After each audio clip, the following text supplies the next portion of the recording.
Hello everyone. You are welcome back to this channel.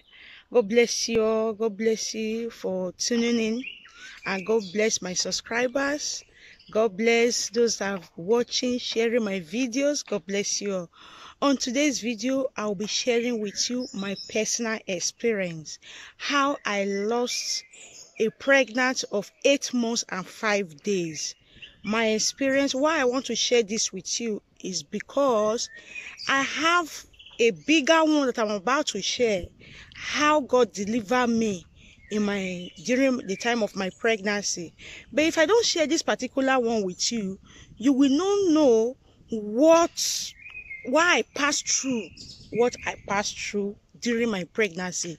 And with the permission of my husband, that is why I decided to share this. So stick around to the very end.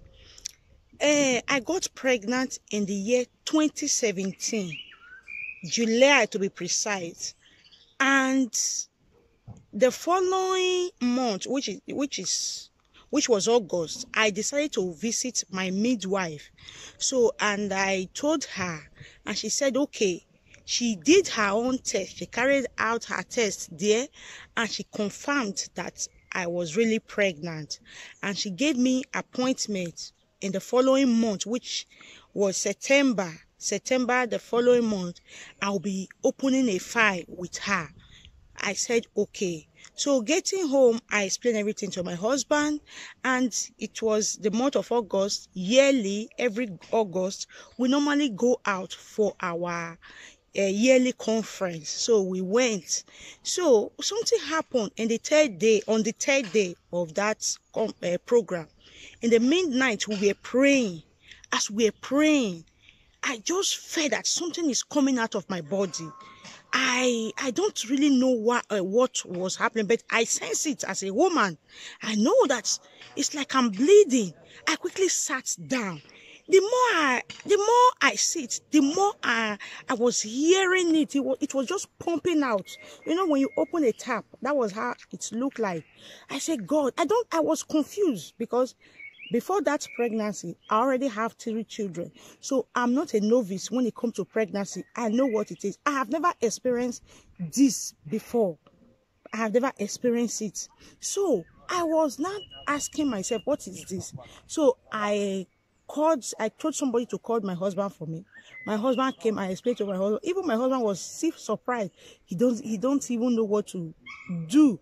So I quickly wrote a paper. I took a pen and a paper, and I wrote a paper I wrote my situation to my midwife, our national overseer's wife. She's a midwife in the UK. So I quickly sent that paper to her, and she came around and she told me I shouldn't worry. So she just called another woman. That was how we started. Luckily for me that day I was wearing 2 wrappers. I used one to tie my head while I was tying one. So they just tried to take me out so that people will not see it. This time, the chair I was sitting on, everything about me was soaked. So that was how we went out. So we went out, washed myself, and as I was there, so my midwife, my national overseer's wife, advised me if I can go to the hospital. If I want to go to the hospital, they will take me to the hospital, although it was around 1 a.m. So I said, I thought of my children. I said, my children. In my heart, although I did not share this with them, but I just thought, who will take care of my children? Because in that conference, my session, the women's session, is different from the men's session. My husband is not with us. They are very far from us. And men taking care of children in that kind of place, I know what it is. So I was just thinking for my children. So it came to a time that I told her no, that I will not be going to the hospital. She said, okay. So she said at times it happens like this. The pregnancy will still remain. So she believed that the pregnancy is still there. For me, because it's like something, after that bleeding, as I was having my baby, it's like something blocked came out of my body. So there, I just lose hope that this pregnancy is gone. So, but when she said that, I just agree with her, although I did not argue. So After the program, we went back home and she told me to be doing bed rest. And that was what I was doing. I was really resting. So I was having an appointment in the following month. I decided I will not go and share with my midwife. I want them to see if they can notice if they can notice it themselves. So I went there. So getting there, they carried out everything and they told me everything is okay. So I was surprised. I told her, this was what I experienced. I experienced this kind of thing so day like this. She said, but they control, the baby is still there, everything is still fine. That was how they opened a file for me. I went home. So after this experience, everything about the pregnancy was very fine. I didn't fall sick. I was very strong. My baby, in all my control, everything was perfectly okay. So until this fateful day, my husband decided to travel home, decided to travel to Nigeria. So, and I was 7 months pregnant when he decided to travel. So me, I normally finish my 40 weeks. So I have never delivered before the 40 weeks. It has that 40 weeks. He said that a day after or 2 days before I would deliver. So when my husband decided to go, to me, there was no big deal. So he can go and come back before I would deliver. So he left. When he left, my last control with my midwife before I'll be going to the hospital, my last control was 29th.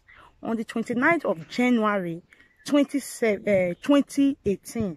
That was my last control with her. So after doing that control, and she gave me papers, she referred me to the hospital that I only have 1 month. So my case with her has closed. So I should go and start the preparation of delivery. My delivery date, my due date was March 8th, 2018. So that 29, after I finished with her, I went home and she told me on Monday I should go to the hospital. I should go and start the exam to prepare for the pregnancy. So this story is I know it's a bit long, but I will do it in part 1, part 2, so that the video will not be too long. So that was what happened. On Saturday, one fateful Saturday, I woke up and I was feeling very strange. What I mean, I was feeling strange. Something came out of my body that I have never seen in all my pregnancy. I have never experienced this before. So I was thinking, what is this? I called my husband, I explained to my husband. So we're just thinking, what can this be? So, but I called that our national overseer's wife. I called her and I explained to her. She told me, Sister Angela, with this situation, it would have been better you go to the hospital. The first thing, the second time again, I'm thinking of my children. I said, my children, my husband is not around. Who will I leave my children for? So I told her I don't have anybody. But in the real sense, it's not that I can't go out to really leave my children for some people. You know, this kind of heart that we mothers, we women have. We are thinking, oh, how would you? I don't know how to explain this part. So I was thinking, no. When I will drop my children, my son in school on Monday, I will go for control. After all, I have a control on that Monday. So that was what I decided to do. And I sit on top of that Saturday, throughout that Saturday, Sunday, and on Monday morning, I prepare my children. I took my son to school and I hold my little girl. She was 2 years then. I held her. We went to the hospital. I said I came here for control. So I came here for what I was there for. So getting there, the woman asked me to lie down. I lied down. The woman was controlling. I was seeing that, I saw that she was unrest. It's like she's not getting what she wanted. I was watching her. So I'm a kind of person, by the grace of God, It's part of my temperament. I'm very strong in eyes. I'm I'm a strong person. So I refuse to give room to, I'm good under pressure. That is the word. So I was just encouraging myself, why is she like this? I told myself, don't mind them. I was just exercising faith that nothing. So at the end, she did all she could do that day. She told me to get up. I should come. We should go and visit the doctor. I followed her. So I followed her.